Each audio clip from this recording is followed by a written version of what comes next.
नमस्ते प्रणाम। तो कैसन बानी आप सब? उम्मीद करत बानी आप सब मस्त हो गए। तो खेसारी लाल यादव जो कि दोहा कतर में काफ़ी ज़्यादा कमाल और धमाल मचा दिए हैं भाई लोग। जो उनकी वहाँ पर जो कि खेसारी लाल यादव अच्छे से परफॉर्म दिए, जो कि अभी अभी जो कि सोशल मीडिया पर काफ़ी तेज़ी से वो वीडियो वायरल हो रहा है। और खेसारी लाल यादव के एक और ख़ास बात जो कि खेसारी लाल यादव एक अलग ही लुक में वहाँ दिख रहे हैं। चलिए तो खेसारी लाल यादव को थोड़ा सा आप लोग को क्लिप वीडियो दिखाते हैं, जो कि वहाँ का परफॉर्मेंस यानी वहाँ का स्टेज शो है, जो कि किस लुक में खेसारी लाल यादव वहाँ पर यानी परफॉर्म दे रहे हैं। तो चलिए तो थोड़ा सा आप लोगों को पहले क्लिप दिखा रहे हैं।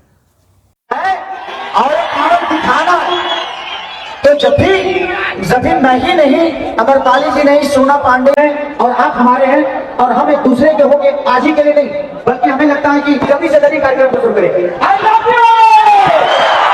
यही नहीं भाई लोग, ये देखे जो कि क्लिप सोशल मीडिया पर काफ़ी तेज़ी से वायरल हो रहा है, जो कि खेसारी लाल यादव एक अलग ही लुक में वहाँ पर देख रहे हैं आउट ऑफ कंट्री, जो कि वहाँ से परफॉर्मेंस दे रहे हैं और सोशल मीडिया पर काफ़ी तेज़ी से ये वीडियो वायरल हो रहा है। तो मैंने सोचा क्यों ना आप लोगों को ये भी क्लिप का दर्शन कराता चलूँ। तो अगर आप खेसारी भैया का फैन है तो वीडियो को लाइक मारिएगा, चैनल पर नए बने तो चैनल को सब्सक्राइब करके घंटे को दबा दीजिएगा कि भोजपुरी से अपडेट हम लाते रहते हैं। तो खेसारी लाल यादव को 2 दिन के अंदर फिर एक गाना का पोस्टर रिलीज होने वाला है, क्योंकि खेसारी लाल यादव आज से पहले अपडेट भी दिए थे। एक गाना जो कि खेसारी भैया का ट्रेंड कर रहा है, एक दिन में 1 मिलियन व्यूज उस पर क्रॉस कर चुका है। जिस गाने की हम बात करें, गाना का नाम है मौसमी, जो उनकी गाना अभी ट्रेंड कर रहा है। तो आप लोग इस गाने को नहीं सुने तो जाकर सुनिए, और उसके बाद अगर खेसारी भैया का फैन है तो वीडियो को लाइक जरूर मारिए।